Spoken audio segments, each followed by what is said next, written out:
नमस्कार दोस्तों, भगवान भोलेनाथ की कृपा आप सभी पर सदा यूं ही बनी रहे।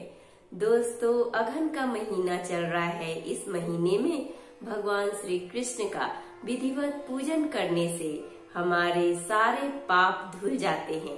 ऐसा माना जाता है कि इस महीने में भगवान कृष्ण की उपासना करने से, उनकी भक्ति करने से हमें अमोघ फल की प्राप्ति होती है। साथ ही साथ हमारे पिछले जन्मों में किया गया पाप से भी हमें मुक्ति मिलती है। दोस्तों, स्कंद पुराण के अनुसार भगवान श्री कृष्ण की कृपा प्राप्त करने के लिए अघन के महीने में श्रद्धालुओं को धार्मिक नियमों का पालन करना चाहिए।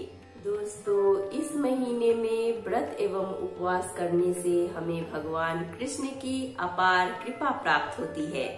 साथ ही साथ इस महीने में ऐसा माना जाता है कि कम से कम 3 दिन तक ब्रह्म मुहूर्त में उठकर किसी पवित्र नदी में स्नान करने से हमारे सारे पाप धुल जाते हैं। स्त्रियों के लिए यह स्नान अपने पति की लंबी उम्र और अच्छे स्वास्थ्य की कामना के लिए माना जाता है। दोस्तों, इस महीने में शंख पूजन का भी अपना एक विशेष महत्व होता है। इस महीने में शंख पूजन करने से हमारे जीवन में सुख और समृद्धि का वास होता है। अघन के महीने में जब तप, ध्यान और साथ ही साथ दान करना बहुत ही फलदायी माना गया है। तो इस महीने में भगवान श्री कृष्ण की उपासना और उनकी आराधना के साथ साथ उनके मंत्रों का जाप करना भी बहुत फलदायी माना गया है। ऐसे में दोस्तों, अघन महीने के खास महत्व को बताते हुए आज के वीडियो में हम अघन मास के 10 विशेषताओं के बारे में जानेंगे।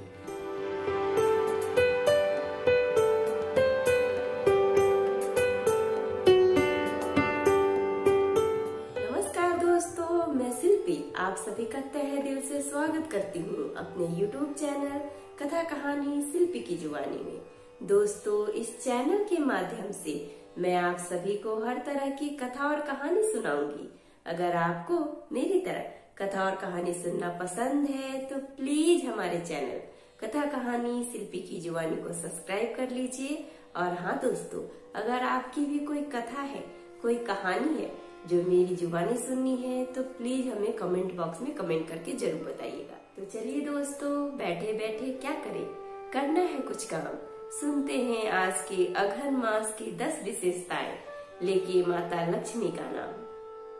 गीता में स्वयं भगवान श्री कृष्ण ने कहा है कि मासाना मार्गशीर्षोन्यम, अतः इस माह में पूजा पाठ उपासना का अपना विशेष महत्व होता है। आइए जानते हैं इस मास का खास विशेषताएं क्या क्या है। अघन मास को मार्गशीर्ष कहने के पीछे भी कई तर्क हैं। भगवान श्री कृष्ण की पूजा अनेक स्वरूपों में व अनेक नामों से की जाती है। इन्हीं स्वरूपों में से एक मार्गशीर्ष भी श्री कृष्ण का रूप है। सतयुग में देवों ने मार्गशीर्ष मास की प्रथम तिथि को ही वर्ष प्रारंभ किया था। मार्गशीर्ष शुक्ल 12 को उपवास प्रारंभ कर प्रति मास की द्वादशी को उपवास करते हुए कार्तिक की द्वादशी को पूरा करना चाहिए। प्रति द्वादशी को भगवान विष्णु के केशव से दामोदर तक 12 नामों में से एक एक मास तक उनका पूजन करना चाहिए।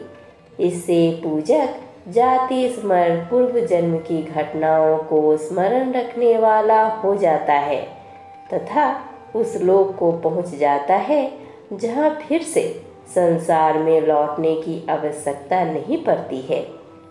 मार्गशीर्ष की पूर्णिमा को चंद्रमा की अवश्य ही पूजा करनी चाहिए, क्योंकि इसी दिन चंद्रमा को साधु से सिंचित किया गया था।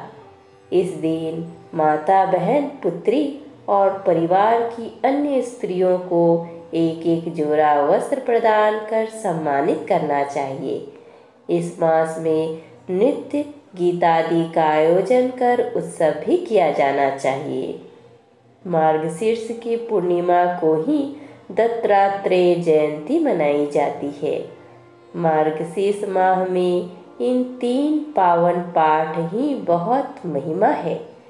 विष्णु सहस्त्रनाम, भगवत गीता और गजेंद्र मोक्ष, इन्हें दिन में 2 से 3 बार अवश्य पढ़ना चाहिए। इस मास में श्रीमद् भगवत गीता ग्रंथ को देखने भर की विशेष महिमा है। स्कंद पुराण में लिखा है, घर में अगर भागवत हो तो अघन मास में दिन में 1 बार उसको प्रणाम करना चाहिए। इस मास में अपने गुरु को, इष्ट को ओम दामोदराय नमः कहते हुए प्रणाम करने से जीवन के अवरोध समाप्त होते हैं। इस माह में शंख में तीर्थ का पानी भरे और घर में जो पूजा का स्थान है उसमें भगवान के ऊपर से शंख मंत्र बोलते हुए घुमाएं। बाद में यह जल घर की दीवारों पर छीटे। इससे घर में शुद्धि बढ़ती है, शांति आती है और क्लेश दूर होते हैं। इसी मास में कश्यप ऋषि ने सुंदर कश्मीर प्रदेश की रचना की थी। इसी मास में महोत्सवों का आयोजन होना चाहिए। यह अत्यंत शुभ होता है। इस तरह से अघन मास की कई विशेषताएं हैं।